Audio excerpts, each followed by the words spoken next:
This is KCCK's Culture Crawl. I'm Dennis Green, and my guests today are from the upcoming Riverside Theater production of Dancing Lessons. Say hi to Heather Chrisler. Heather, thanks for joining us. Hi. And Sam Osheroff, who is the artistic director for Old Creamery Theater. Back again. Nice to see you. Nice to see you, too. And you got both names pronounced correctly. That's already off to a great start. Kids, I'm a professional. Don't try this at home.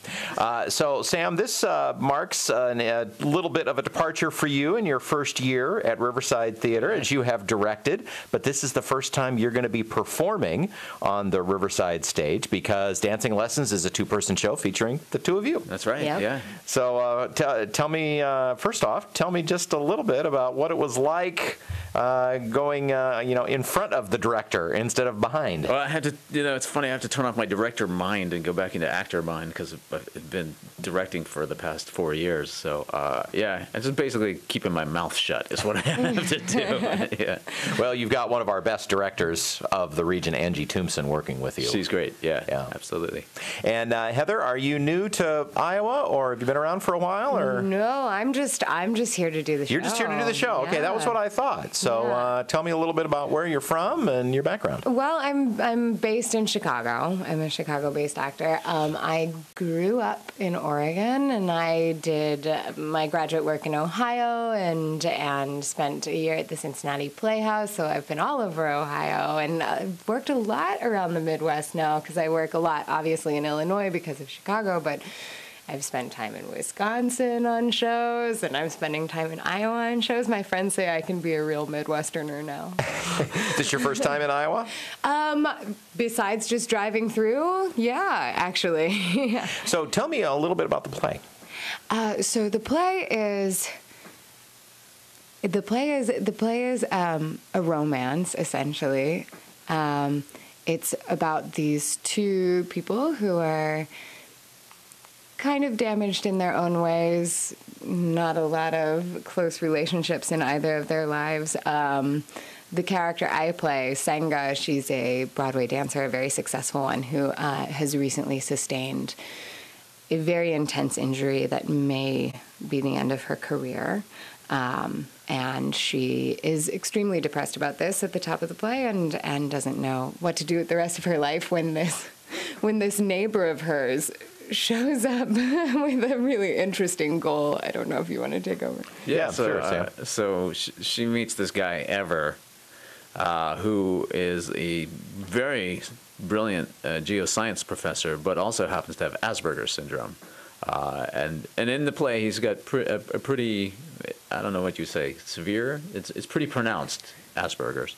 Yeah.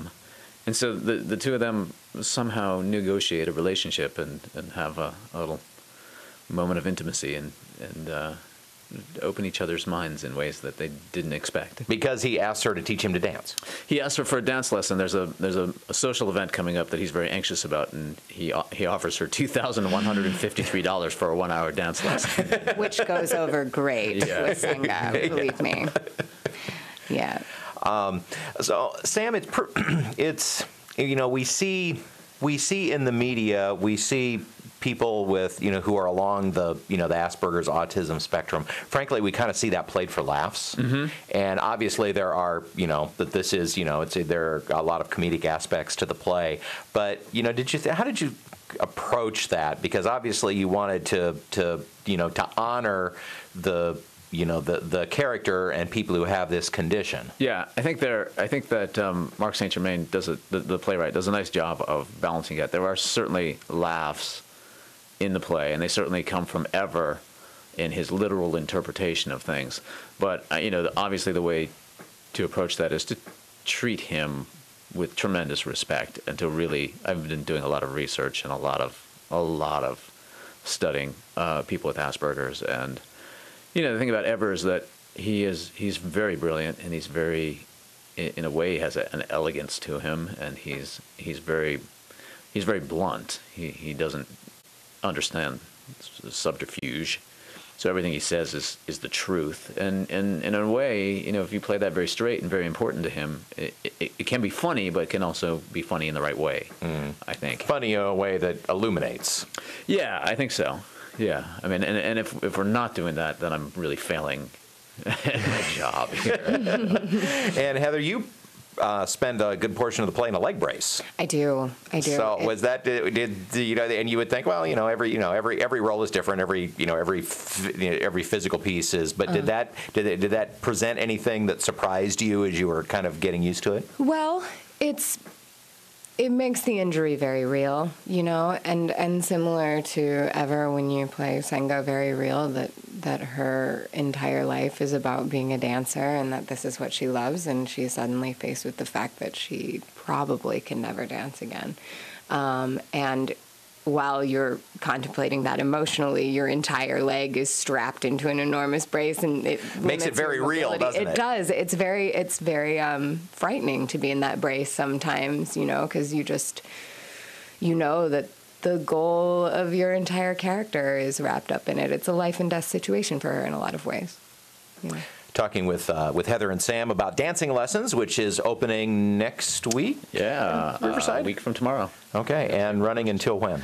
April 1st through the 17th. Okay, so pretty short run. 3 weeks, yeah. So if you want to see it, you'll want to get tickets as soon as possible, which you can do at riversidetheater.org. That's theater with an R-E, or you could call our box office, and I don't have that number with me at the moment. Okay, so. we'll go to Riverside. Yeah, everybody, it's actually, for those who are watching the video, it's underneath the screen there right we go. now. Perfect. In fact. Good. Riversidetheater.org, of course, is the website. Well, it sounds like a delightful play. Heather, welcome to Iowa. So glad to have you here at Riverside. Thank you. And good luck with the play. I hope you have a great run. Yeah, thanks. So do we.